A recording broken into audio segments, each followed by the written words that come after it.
Hi guys, welcome to another audio video, and I'll be reading Nehemiah 4 of the King James Version Bible. And it reads, "But it came to pass that when Sanballat heard that we builded the wall, he was wroth, and took great indignation, and mocked the Jews. And he spake before his brethren and the army of Samaria, and said, What do these feeble Jews? Will they fortify themselves? Will they sacrifice? Will they make an end in a day? Will they revive the stones out of the heaps of the rubbish which are burned?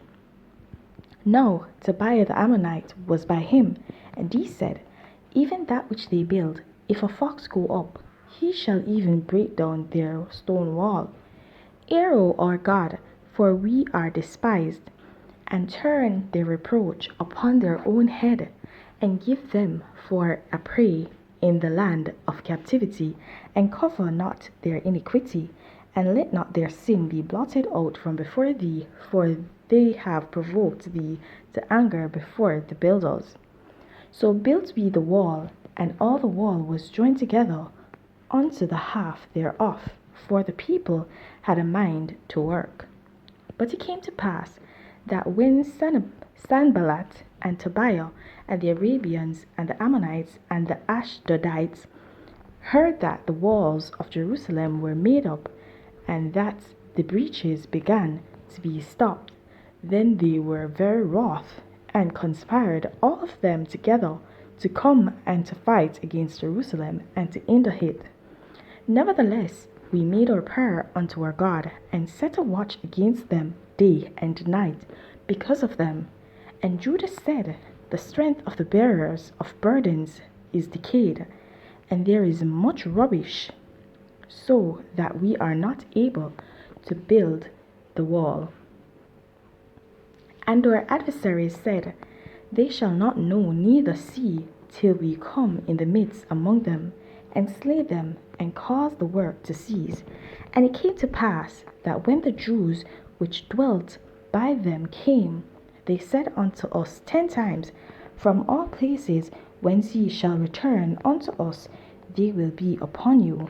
Therefore set I in the lower places behind the wall, and on the higher places I even set the people after their families, with their swords, their spears, and their bows.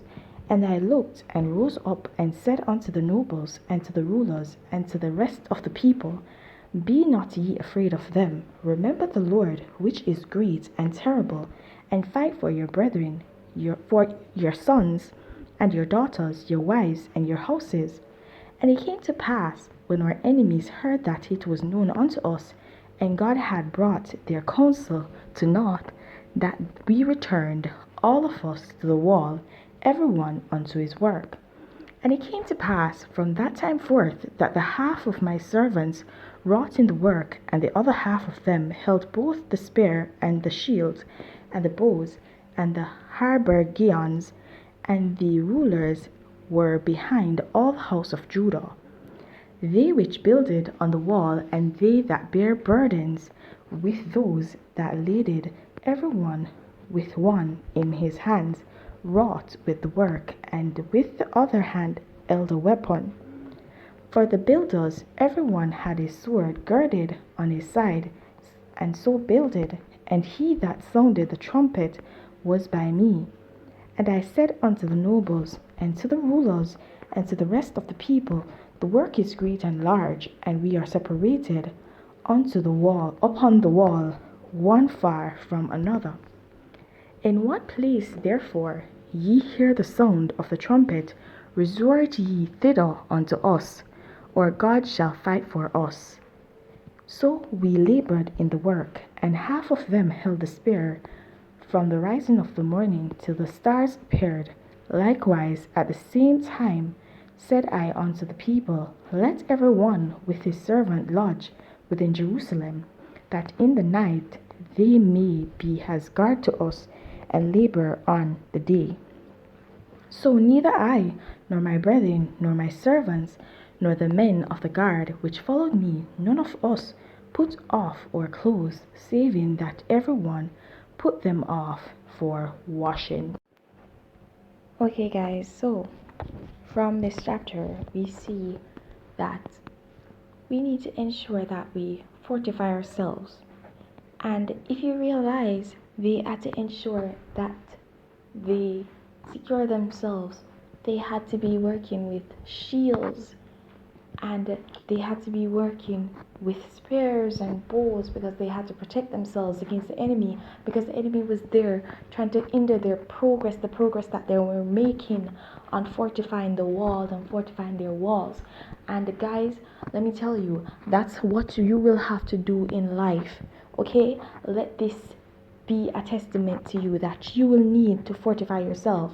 And to fortify yourself, you need to ensure that you have on the full armor of God. Ensure that you have on the helmet of salvation, the breastplate of righteousness, the belt of truth, the shield of faith, the sword of the Spirit, and the shoe of the peace, of the gospel of the peace.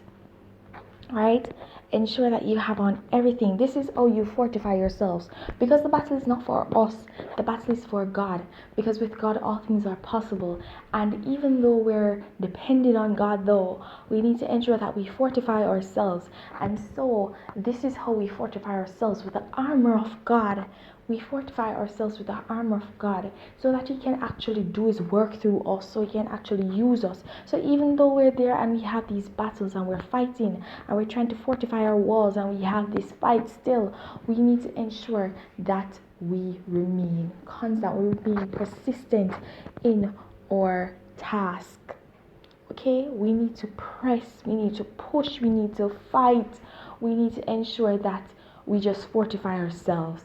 And so we need God in order to do everything, because the battle is definitely not for us. It is not for us, it is for the Lord. So we should allow Him to use us. Use us to ensure that we secure ourselves and we fortify ourselves, so that we'll be equipped for whatever takes place, so that at whatever hour we shall be attacked, then we will be able to actually ward off that attack, because we'll be ready and shielded. We'll have on our armor and be ready for whatever battle is ahead of us and whatever battle comes our way. Alright, guys, so I'm gonna leave you right there. Please remember to continue to walk in your salvation, and if you have not yet gained it, then seek it. There's no better time to begin than the present. Have yourselves a blessed day. Bye.